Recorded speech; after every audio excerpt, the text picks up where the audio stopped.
चलेंगे पहला राजा, first Kings, पहला राजा की किताब 19 अध्याय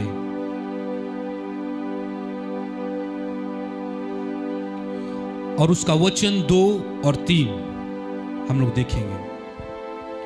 पहला राजा 19 अध्याय और उसका वचन 2 और 3। तब इजबेल ने एलिया के पास एक व्यक्ति के द्वारा कहला भेजा, यदि मैं कल इसी समय तक तेरा प्राण खत्म ना कर दूं और उनके जैसा ना कर डालूं, तो देवते मेरे साथ वैसा ही करें, बल्कि उससे भी ज्यादा अधिक करें। ये देखकर एलिया अपना प्राण लेकर भागा और यहूदा के बेरशबा को पहुंचकर अपने सेवक को वहीं छोड़ दिया। आमीन।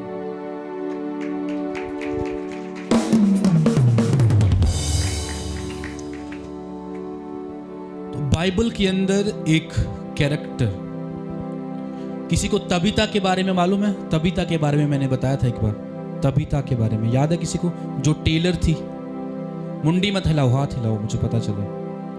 तबीता के बारे में। और एक और ये जो बाइबल का कैरेक्टर है जिसका नाम है इजाबेल, उसका नाम क्या है? क्या नाम है? इजाबेल, उसका नाम क्या है? फिर से दोहराएं, एक बार फिर से दोहराएं, एक बार फिर से दोहराएं। इजाबेल, इजाबेल उसका नाम है, अंग्रेजी का नाम जेजेबेल। इजाबेल जो है, और जब ये पृथ्वी के ऊपर जिंदा थी तब इसने हर एक घिनौना काम किया, और जब ये मरी तो मरने के बाद में बाइबल के अंदर और बाहर इजाबेल के जो काम थे, जेजेबेल के जो काम थे, जो सारे गलत काम वो करती थी, और जब किसी व्यक्ति की जिंदगी के अंदर वो जो काम हैं वो दिखते हैं, तब उसको कहा जाता है कि इसके अंदर इजाबेल का आत्मा है। इजाबेल का क्या है? इजाबेल का क्या है? आत्मा। जिन्या ने शॉल ना मुंह टके, थोड़ा नीचे करो, थोड़ी आवाज बाहर आने दो। इजाबेल दा की है? इजाबेल दा की है? आत्मा। आपको थोड़ी छोटी छोटी बातों को समझना होगा इन बातों को समझने के लिए। इजाबेल जब जिंदा थी, इजाबेल का एक खास खास मतलब है, वो ये कि इजाबेल का जो आत्मा है वो हर जगह के ऊपर, हर चीज के ऊपर वो अपना अधिकार, जिन्हों पंजाबी कहने हैं कब्जा करना चाहती है। उसको ये नहीं मालूम कि कैसे करना है, कुछ भी वो करे, उसको ये कि कब्जा करना है किसी भी चीज के ऊपर। और जब यहोवा के नबियों को मारा जा रहा था, जब लोगों को मारा जा रहा था, तब इजाबेल ने धमकी दिया एलिया को, और कहा कि अब जब ये समय है, चाहे अब ये समय दोपहर का है, उसने कहा कि अगर दोपहर के समय तक ये मेरा बंदा, ये मेरा नौकर या दूत वो तेरे पास जब पहुंच रहा है, तो इसी समय 24 घंटे के अंदर अंदर उसने कहा मैं तुझे मार दूंगी, और अगर मैं तुझे ना मार पाई तो मेरे देवते जिनको मैं पूछती हूं वो मेरे साथ ऐसा ही करे, नहीं तो वो मुझे मार दें। मुझे सिर्फ मारे ही नहीं, लेकिन बहुत ज्यादा अन्याय मेरे साथ करें, बहुत ज्यादा सजा मुझे दें। ऐसा करके उसने प्रण लिया। और इजाबेल का जो पति था वो भी परमेश्वर को मानने वाला नहीं था। पहली इजाबेल के आत्मा की निशानी ये है कि किसी भी चीज के ऊपर उसको हासिल करने के लिए इंसान दौड़ता रहता है, नहीं ये भी चाहिए, ये भी चाहिए, ये भी चाहिए। उसको कोई भी रास्ता अपनाना पड़े वो सोचता नहीं है। और दूसरी चीज, वो धोखे से चीजों को हासिल करना चाहता है। धोखा देने का आत्मा जो है वो इजाबेल का आत्मा है। जब तुम पढ़ोगे इसके अंदर एक व्यक्ति जिसका नाम नाबोत उसका नाम था, और उसके पास अंगूरों का बाग था। इजाबेल का पति उस नाबोत के पास गया, उसने कहा कि ये अंगूर का बाग मुझे दे दे। उसने कहता मैं नहीं देता। उसने कहा ठीक है। उसने कहा कि मैं तुझे फलानी फलानी जगह के ऊपर एक और जगह दे देता हूं। उसने कहा मैं नहीं देता। उसने कहा ठीक है, लेकिन जो जगह मैं तुझे देने के लिए बोल रहा हूं उस जगह के ऊपर भी तेरे अंगूरों के बाग जैसा एक अंगूरों का बाग तुझे खड़ा करके दूंगा, लेकिन तू अपनी जो जगह है, अपना जो अंगूरों का बाग है मुझे दे दे। उसने कहा नहीं देता। और उसके बाद घुसा इजाबेल। राजा जो है उसने खाना नहीं खाया। इजाबेल पहुंची, उसने कहा तू खाना क्यों नहीं खा रहा भाई? उसने कहा भाई तू खाना क्यों नहीं खा रहा? उसने कहा कि मैं नाबोत के पास गया था, उसको बताया कि ये जो अंगूरों का बाग है ये मुझे चाहिए और मैं तुझे अलग जगह के ऊपर अंगूरों का बाग बना करके दूंगा, लेकिन उसने फिर भी मना कर दिया। और इजाबेल ने कहा तू शांत रह, बस तू खाना पीना खा, मौज कर, अयाशी कर, वो अंगूरों का बाग तुझे मिल जाएगा। और इजाबेल ने धोखे के साथ चिट्ठियां लिखी, राजा के नाम से खुद लिख करके, और अपनी प्रजा को भेजे, और धोखे के साथ उसका जो अंगूर का बाग था उसको हथिया लिया। धोखे के साथ किसी की सीट को अपनाना, किसी की जगह को हथियाना धोखे के साथ, चाहे आप विश्वासी हैं, चाहे आप वॉलंटियर हैं, यह अच्छा काम नहीं करता है। चुगली करते रहना, ये ऐसा नहीं करता, ये ऐसा नहीं करता। आप मुझे बताओ एक बार, मैं करके देखता हूं। आप मुझे मौका दो एक बार, मैं ऐसा करता हूं। इजाबेल का आत्मा धोखे के साथ किसी की कुर्सी को ले लेना, धोखे के साथ। लेकिन बाइबल में कुर्सी छीन जाने के लिए कुछ और भी है। स्वर्गदूत जो अपने जगह के ऊपर, जो अपनी पोजीशन के ऊपर टिके ना रहे, फिर उनकी जगह दूसरों को दी गई। लेकिन हम इजाबेल के बारे में बात कर रहे हैं। धोखे के साथ किसी की पोजीशन को हथिया लेना, किसी के घर को हथिया लेना, धोखे के साथ किसी के पति को छीन लेना, धोखे के साथ किसी भी तरह का धोखा जो है, अगर आपके अंदर है, अगर आपके परिवार के अंदर है, इसका मतलब इजाबेल का आत्मा जो है वो काम करता है। इजाबेल का जो आत्मा है वो काम करता है। और तीसरा जो काम इजाबेल करती है वो क्या है? वो व्यभिचार है, वो सेक्स है, वो सेक्स की निगाहें हैं, वो सेक्स के कान हैं, वो सेक्स की सोच है जो इजाबेल उस जगह के ऊपर उस वक्त किया करती थी। बाइबल के अंदर लिखा गया कि इजाबेल जो थी वो हर प्रकार से वो दूसरे व्यक्ति को वश में करने की कोशिश करती थी। और चौथी निशानी भी बताऊंगा। तीसरी निशानी उसकी ये थी, दूसरा राजा 9:22 के अंदर मैं आपको पढ़ के सुनाता हूं। उसके अंदर लिखा गया है कि येहू एक व्यक्ति था। जब येहू को इजाबेल ने देखा और येहू को उसने अपने वश के अंदर करने की कोशिश की,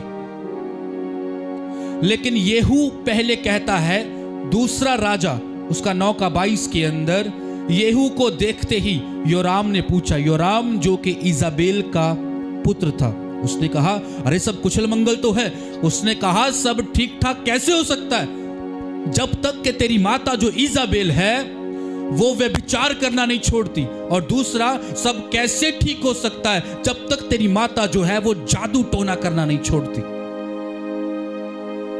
जादू टोना करना नहीं छोड़ती।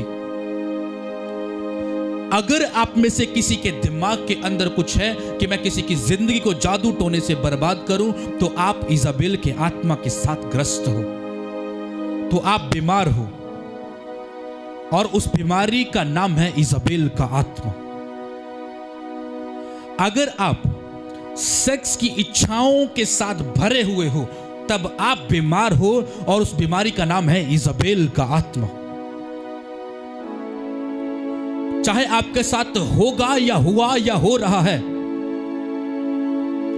या फिर हुआ था, इजाबेल का जो आत्मा है वो परेशान करता है। यहां तक के हजारों सालों के बाद भी इजाबेल का आत्मा एक कलीसिया के अंदर काम कर रहा था। प्रकाशित वाक्य के अंदर लिखा गया 2:20 के अंदर, एक कलीसिया को यूहन्ना ने बोला, उसको ये लिख, कलीसिया को लिख, 7 कलीसियाओं के अंदर उसने कहा, मुझे तेरे खिलाफ एक बात कहनी है कि तू वो जो स्त्री हुआ करती थी जिसका नाम इजाबेल था, वो जो अपने आप को कहती थी कि मैं नबी हूं, वो जो कहती थी कि मैं भविष्य देख सकती हूं, उसने कहा कि उसने कलीसियाओं के अंदर व्यभिचार करने के लिए लोगों को प्रेरा है, छोड़ा है।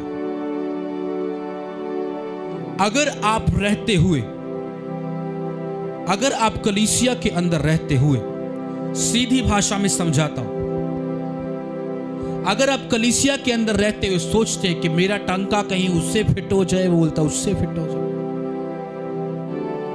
कोई अच्छा गाता है बोलता मेरे साथ ये हो तो क्या बात है, होता कुछ नहीं। कोई अच्छी गाती है, कोई सुंदर लड़की है, बाइबल के अंदर परमेश्वर ने कुछ सुंदर लड़कियों को आशीष दी। परमेश्वर ने कुछ औरतें ऐसी, कुछ लड़कियां ऐसी जो सुंदर दिखती नहीं थी, लेकिन उनको भी परमेश्वर ने ब्लेस किया। लेकिन जब आप गलत निगाह किसी के ऊपर रखते हो, इसका मतलब आप एक आत्मा से ग्रस्त हो, जिसका नाम क्या है? क्या है? इजाबेल का आत्मा। इजाबेल का आत्मा, आप उस आत्मा के साथ ग्रस्त हो। आपको उस आत्मा से छुटकारा पाना बहुत जरूरी है।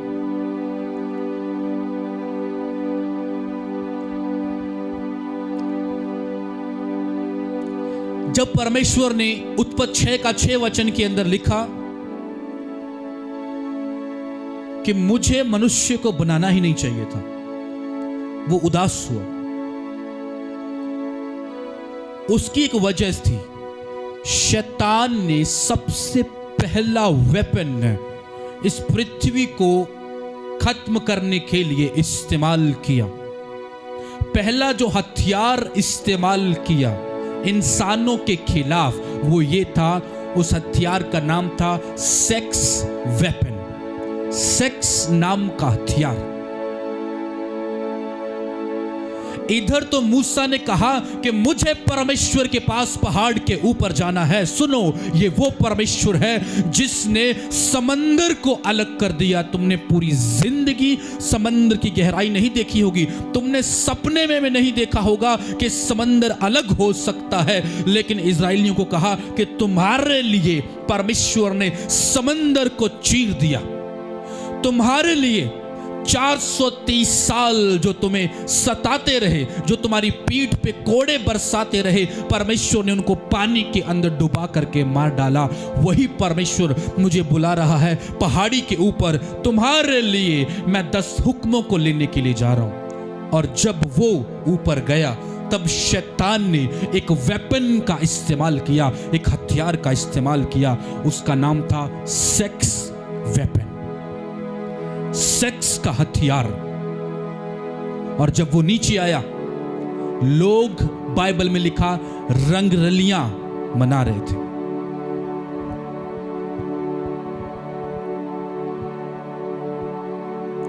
सदोम और अमोरा के अंदर शैतान ने एक वेपन इस्तेमाल किया।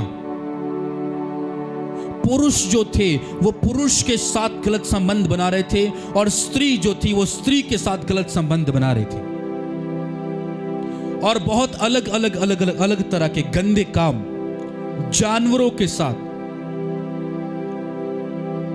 जो बहुत ज्यादा आज के समय में पॉपुलर हो रहे। कुछ तो देशों ने पुरुष के साथ पुरुष का विवाह जो है वो मान्य कर लिया, बोलते हाँ कानून बना दिया तुम कर सकते हो। स्त्री का स्त्री के साथ विवाह जो है वो कह दिया कि हाँ परमिशन देते तुम कर सकते हो। आप देखोगे कि जब मसीह आएगा, और शायद उससे पहले भी, जो सदोम और हमोरा का हाल हुआ था वैसा ही हाल उन शहरों का, उन देशों का होगा जिनके राजाओं ने, जिनके राष्ट्रपतियों ने, जिनके प्रधानमंत्रियों ने ये हुक्मों का उन्होंने ऑर्डर दिया कि तुम कर सकते हो।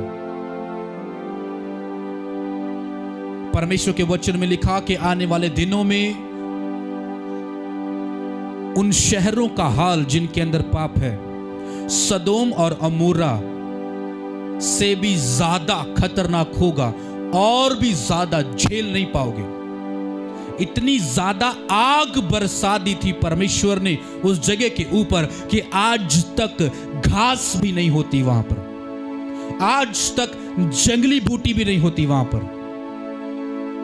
आज तक एक घर, एक झोंपड़ी तक नहीं है, आज तक एक जानवर तक सदोम और अमोरा के इलाके में नहीं घुसता है, क्योंकि परमेश्वर ने उसको भस्म किया और श्राप दिया।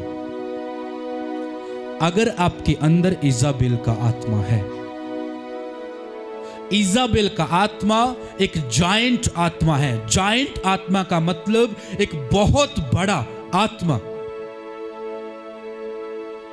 जिसका सिर्फ एक इलाज है, ये कि भागो। जिसका सिर्फ एक इलाज है कि भागो और भाग जाओ।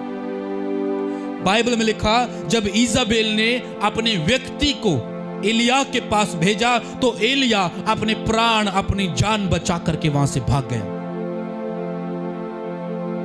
जोसेफ को जब पोटीफर, एक व्यक्ति, उसकी पत्नी ने प्रपोज किया कि आ, मेरा बेड बहुत अच्छा है, मेरी बॉडी बहुत सुंदर है, उसने कहा कि मेरा बदन बहुत खूबसूरत है,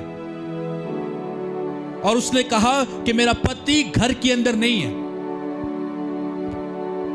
और वहां पर लिखा कि जोसेफ अपना प्राण बचा करके वहां से भाग गया, और इतनी जल्दी भागा उसका कपड़ा उसके हाथ लग गया, लेकिन वो वहां से भागा। हो सकता है कि पोटीफर की जो पत्नी थी उसको बहुत ऐश करवाती, बहुत पैसा देती, लेकिन उसने सब कुछ छोड़ दिया। उसने जेल जाना ज्यादा पसंद किया, ये काम करने से, ये काम करने से जेल जाना ज्यादा पसंद किया। आप जिस जगह के ऊपर रहते हो, अपने गली के अंदर, अपने मोहल्ले के अंदर, अपने गांव के अंदर, अपनी कलीसिया के अंदर, अगर आपकी बुद्धि घूम रही है, इसका मतलब इजाबेल का आत्मा आपके करीब आना शुरू हो चुका है। अगर आपकी बुद्धि, अगर आपकी आंखें घूम रही है, अगर जब आप लेटते हो तब आपकी कलीसिया, आपके मोहल्ले या फिर आपके गांव, आपके शहर में से, आपकी रिश्तेदारी में से किसी भी लड़के या लड़की के प्रति आपके विचार जो है वो गलत है या स्वप्न गलत है, इसका मतलब इजाबेल का आत्मा आपकी लाइफ के अंदर एंट्री ले चुका है। आपको जरूरत है उससे भागने की। कितने लोगों को मेरी बात समझ आ रही है?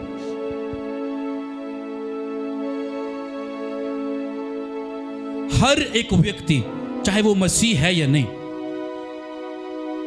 उसको लाइफ के अंदर पवित्रताई होने की जरूरत है। पवित्र होना उसके लिए आवश्यक है, उसके लिए जरूरी है।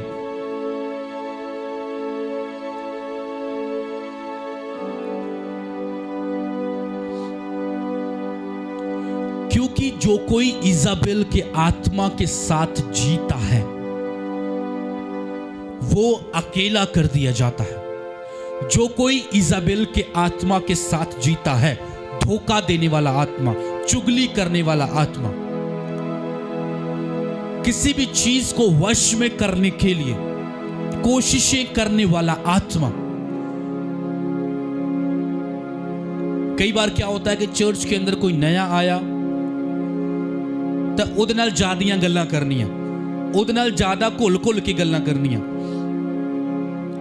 ਉਹਨੂੰ ਕਹਿਣਾ ਤੂੰ ਮੇਰੇ ਘਰ ਆਈ, ਮੈਂ ਤੈਨੂੰ ਚਾਹ ਪਿਲਾਉਂਗਾ। ਉਹਨੂੰ ਕਹਿਣਾ ਮੇਰੇ ਘਰ ਆਈ, बैठांगे। जान पहचान नहीं है, लेकिन खराब करना, वश में करना, और किसी को वश में करके उससे बातें सुनना। आप इजाबेल के आत्मा के साथ ग्रस्त हो। आपको यह जानना जरूरी है कि आप इजाबेल के आत्मा के साथ ग्रस्त हो, और अगर आप इजाबेल के आत्मा के साथ ग्रस्त हो तब आपको छुटकारा चाहिए। संत पौलुस कहते हैं कि मैं अपने आप को हर रोज मारता हूं। कहां पर? कि मेरी जो आंखें हैं वो गलत ना देखें। मैं अपनी आंखों को वश में रखता हूं, अपनी बुद्धि को वश में रखता हूं, अपने कानों को वश में रखता हूं। उसने कहा मैं अपने मन को वश में रखता हूं। इसीलिए उसने कहा कि मैंने सब्र की दौड़ क्या है? दौड़ी है। धीरे धीरे करके जितना उसको चाहिए था बढ़ना, उतना उतना वो बढ़ता गया। जल्दबाजी, बाइबल दे विच लिखिया कि मुंडे जड़े जवान मुंडे गिर जाएंगे। क्यों? जल्दबाजी। कामयाब होने की जल्दबाजी जो है वो इंसान को गिरा देती है। लेकिन आप अगर परमेश्वर के साथ बने हैं, अगर आप परमेश्वर के साथ जुड़े हुए हैं, तब यह समय मायने नहीं रखता कि आप जल्दबाजी में हैं या फिर आप आराम से चल रहे हैं, क्योंकि ये वो परमेश्वर है जो समय के चलाए नहीं चलता।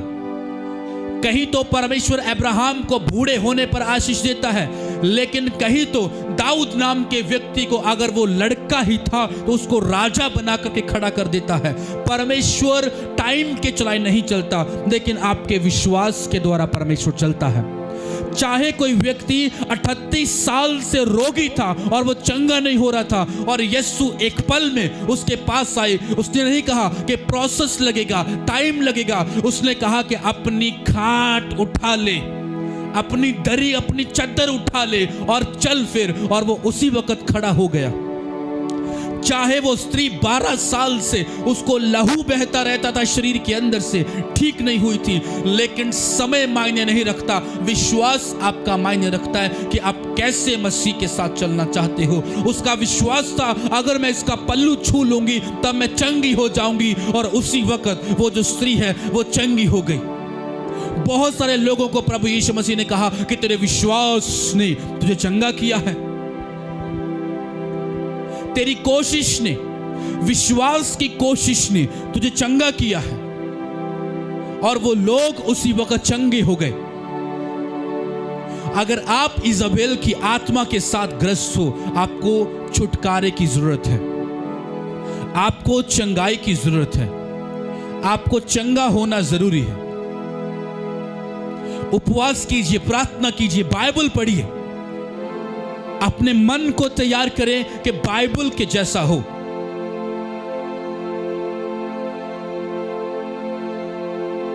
पवित्र बनो जैसा तुम्हारा बुलाने वाला क्या है, क्या है?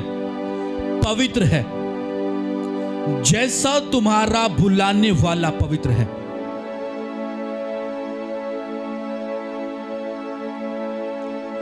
कई बार लोगों को यह नहीं मालूम होता या फिर वो ध्यान नहीं देते कि उनके घर के अंदर क्या चल रहा है, और दूसरों के बच्चों की ओर ध्यान होता है कि ये कर रहे हैं, ये कर रहे हैं, ये कर रहे हैं। पंजाबी दे कहावत है, पहला अपनी पीढ़ी थले की कर। बाइबल दे विच लिखिया होया है, या फिर कहो कि पंजाबी दे एक होर मुहावरा है कि अन्ना जेड़ा आ वो तो अमेरिका तक ले जा सकता है। वो अंधा व्यक्ति जो है वो आपको रास्ता नहीं दिखा सकता। आंखें खुला होना चाहिए, कान खुला होना चाहिए। कहां पर? परमेश्वर के साथ जुड़ते और जुड़े रहने के लिए।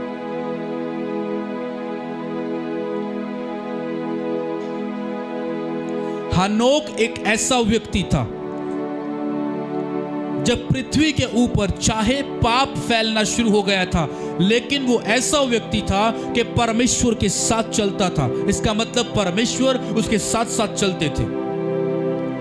अदन के बाग से बाहर निकल करके, जब आदम इस पृथ्वी के ऊपर था, जब वो अदन के बाग के अंदर था, तब परमेश्वर अदन के बाग के अंदर उतरते थे, उससे बात करते थे, और अदन के बाग से बाहर परमेश्वर नहीं जाते थे। लेकिन हनोक एक ऐसा व्यक्ति था, उनकी 7वीं पीढ़ी के बाद परमेश्वर अदन की वाटिका से बाहर निकले और उसके साथ साथ चलने लगे, और परमेश्वर ने उसके शरीर को ले लिया। परमेश्वर ने उसको उठा लिया, जैसे एलिया शरीर में चला गया।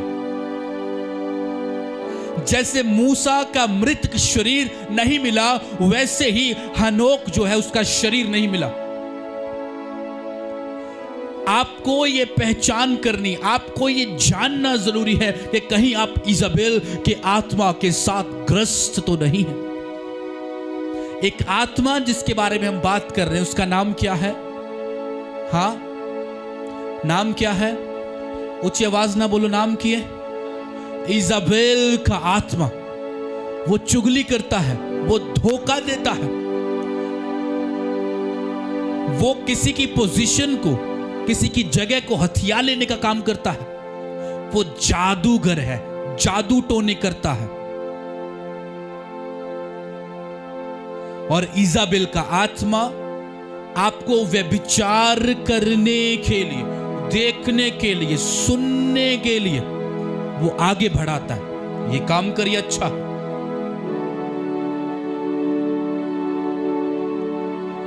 कई तो लोग होते हैं, चाहे वो चर्च जाते हैं और उनके साथ अगर कुछ काम हुआ जो नहीं होना चाहिए था परिवार के अंदर, वो झट से अपने पास्टर को फोन नहीं लगाएंगे, लेकिन पड़ोसी तो, गुआंढी तो सलाह पूछणगे कि भैन तू केड़े बाबे को जानी है, मैनू ले चल। उनको लगता है कि परमेश्वर का आत्मा जो है वो लिमिट का काम कर सकता है। अगर परमेश्वर का आत्मा आपके लिए सिर्फ थोड़े ही काम कर रहा है, ज्यादा नहीं, तब आपको अपने विश्वास को ज्यादा करने की जरूरत है।